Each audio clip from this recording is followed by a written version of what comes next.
இந்த மாதிரி ட்ரீட்மெண்ட் நீங்க முன்னாடி பாத்துறீங்களா?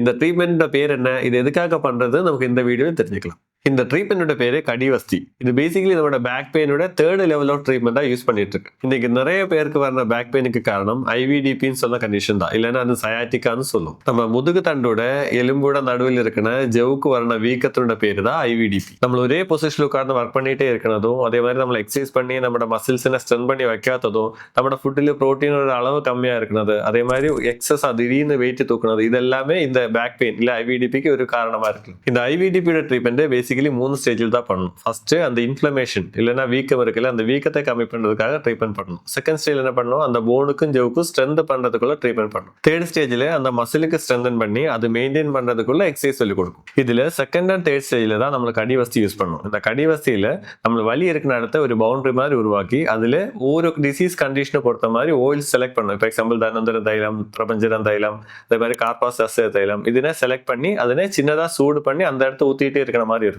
இது 45 மினிட்ஸ் to 1 hour பண்ணும். இந்த ட்ரீட்மெண்ட் ஒரு டாக்டரோட கைடன்ஸ்ல கரெக்டா பண்ணி முடிச்சது அப்படின்னா உங்களோட பேக் பெயினை ஃபுல்லாவே கியூர் பண்ணி திரும்பி வராத அளவில் நமக்கு சரி பண்ண முடியும்.